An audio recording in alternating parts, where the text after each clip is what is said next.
Bulletin के आगाज में खबर यह है कि वज़ीर आज़म शहबाज शरीफ ने यह कहा, पाकिस्तान का एटमी प्रोग्राम 24 करोड़ आवाम का है, इस पर कोई समझौता नहीं करेंगे।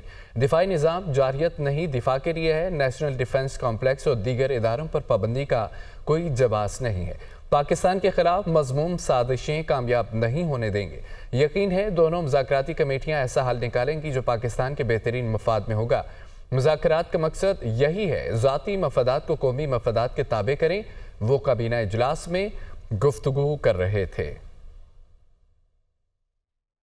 पाकिस्तान का न्यूक्लियर ना ये मेरा है, ना ये काबीना के ऑनरेबल मेंबर्स का है, ये पाकिस्तान के 24 करोड़ आवाम का ये प्रोग्राम है। तो ये तो 100% पाकिस्तान के डिफेंस में it is just deterrence, nothing else. जो हम पर पाबंदियाँ लगाई गई हैं, हमारे जो नेशनल डिफेंस कॉम्प्लेक्स और दूसरी जो एंटिटीज़ हैं, उसका कोई जवाब नहीं है। चंद माह से टेररिस्ट अटैक्स जो हैं वो बढ़ गए थे, इसका मुकाबला किया जा रहा है और जब तक कि इसका दोबारा सर नहीं कुचला जाता, हम चैन से नहीं बैठेंगे।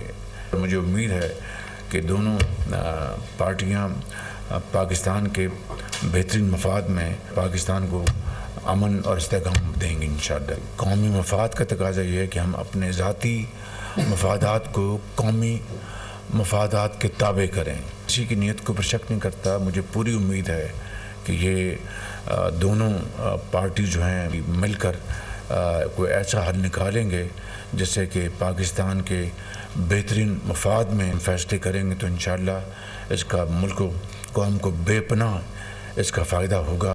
अमेरिका का पाकिस्तान में मिलिट्री कोर्ट्स में 25 मुजरमों को सज़ा पर इजहार तशवीश। 9 मई मुजाहिरों में फ़ौजी ट्रिब्यूनल से सज़ाओं पर तशवीश है। पाकिस्तानी हुकाम आइन में दर्ज मुनसिफाना ट्रायल का एहतराम करें।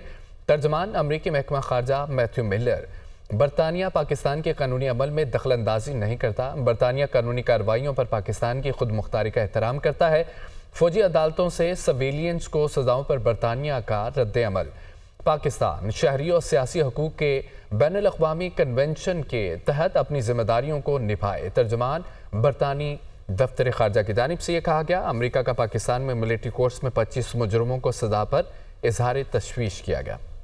9 मई के मुजरमान की मिलिट्री कोर्ट से सज़ाओं के हवाले से बयानात पर तर्जमान दफ्तर ख़ारजा का रद्दअमल सामने आ गया। कहा कि पाकिस्तान इंसानी हकूक़ के मुतालिक बैनुल अक़वामी ज़िम्मेदारियों पर अमल दरामद के लिए पुरअज़्म है। पाकिस्तानी कवानीन बैनुल अक़वामी इंसानी हकूक़ के कानून से हमाहंग है। पाकिस्तान के कानूनी निज़ाम में शहरी और सियासी हकूक़ के बैनुल अक़वामी मुआहदे की दफ़ात भी शामिल है। पाकिस्तान के कानून में आला अदालतों के ज़रिए नज़रसानी की शिकें मौजूद हैं। मिलिट्री कोर्ट से फैसले पाकिस्तान के कवानीन के तहत किए गए हैं जो पार्लिमान के बनाए गए हैं। रहनुमा मुस्लिम लीग नून बैरिस्टर अकील मलिक का यह कहना है कि बानी पीटीआई के दौर में सिविलियन के मिलिट्री ट्रायल हुए, अब मिलिट्री ट्रायल को हराम करार दिया जा रहा है। हमने कभी नहीं कहा कि मुज़ाकरात नहीं करेंगे। प्रोग्राम दुनिया मेहर बुखारी के साथ में उन्होंने मजीद ये कहा है कि 2 जनवरी को पीटीआई मुज़ाकराती कमेटी चार्टर ऑफ डिमांड पेश करेगी। अमरीकी पाबंदियों से मुतालिक वज़ीर आज़म का वाज़ेह बयान आ चुका है। GSPA+ के हवाले से दोहरा म्यार नहीं होना चाहिए। EU या UK या US अब मिलिट्री कोर्ट्स के हवाले से कोई तशवीश जाहिर कर रहा है, तो that's certainly in accordance with the law and the constitution, because the law of the land and the constitution provides and permits कि सिविलियंस का ट्रायल मिलिट्री कोर्ट्स में हो। इसी तरह आपने इमरान खान साहब का अपने इंट्रो में भी कहा कि इमरान खान साहब के अपने दौर हुकूमत में मिलिट्री जो ट्रायल हुए या मिलिट्री कोर्ट्स में जो ट्रायल हुए जिन लोगों के, वो आपको भी पता है। उस टाइम क्या ये मिलिट्री कोर्ट्स में जो ट्रायल्स थे वो हलाल थे? हम मुज़ाकरात में विद एन ओपन माइंड जा रहे हैं। हमने कभी भी नहीं कहा कि मुज़ाकरात के अमल में हम नहीं बैठेंगे या उसमें हिस्सा नहीं लेंगे। ये लोग थे जो 10 महीने से हिस्सा नहीं ले रहे थे और फिर कमेटी तश्कील दे दी और फिर बैठ गए। अब हमने इनको कहा है कि ये एजेंडा अपना लेके आएँ, इन राइटिंग लेके आएँ, ताकि ये पता चले कि एक्चुअल इनकी डिमांड्स क्या हैं। जो चार्टर ऑफ डिमांड्स हमारे सामने ये 2 पॉइंट एजेंडा जो पेश किया, अब मेरे ख्याल से वहाँ से उससे ज़्यादा जो है असल जो वजह होगी, जो देखने की होगी। मैंने तो इसको भी सपोर्ट किया कि इनको बिल्कुल रसाई दें इस कमेटी को, जाके बानी पीटीआई से मिले, ताकि the cat should be out of the bag. We should know what he is actually asking for, and I think we all know what he is asking for. वज़ीर इत्तलात सिंध शर्जील मेमन ने कहा है कि पीटीआई अब लाइन पर आ गई, अपोजिशन के मुज़ाकरात में शामिल होना खुश आइंद है। सियासी मुज़ाकराती मसाइल का हल है। 9 मई में मुलविस मुलजमान को अपनी सज़ा भुगतना पड़ेगी।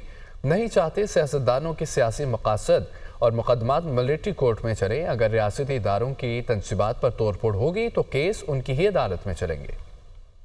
तो आगे अच्छी बात है। कल अच्छे माहौल में बातचीत हुई है ऑपोजिशन के साथ, हमें उसको अप्रिशिएट करना चाहिए। और पाकिस्तान पीपल्स पार्टी तो पहले दिन से यही कह रही है कि भाई दुनिया में हर कॉन्फ्लिक्ट का जवाब और रेजोल्यूशन जो है वो डायलॉग से होता है। तो जो पीटीआई पहले नखरे कर रही थी कि नहीं हम इससे नहीं उससे डायलॉग करेंगे, उससे नहीं उससे करेंगे, जिसने भी 9 मई जैसे वाक़यात में जो शरीक मुजरिम रहे, शरीक जुर्म रहे, वो अपने उस गुनाह, अपनी उस गलती का खमीज़ा भुगते हैं। हम लोग सियासतदानों के किसी भी इस तरह के, हम नहीं चाहते कि सियासतदानों के जो है वो सियासी केसेस जो है वो मिलिट्री कोर्ट्स में चले, लेकिन अगर किसी क्रिमिनल ने कोई दहशतगर्दी की है और क्रिमिनल की दहशतगर्दी अगर उस ज़मरे में आती है तो उसका केस डेफिनेटली मिलिट्री कोर्ट्स में ही चलेगा। ज़ाहिर GHQ में मिलिट्री पुलिस होती है, इसी तरीके से कोर कमांडर हाउस में भी मिलिट्री पुलिस होती है। अगर वहाँ आप घुसोगे, वहाँ पे तोड़ फोड़ करोगे तो केस उनकी अदालत में चलेगा ना।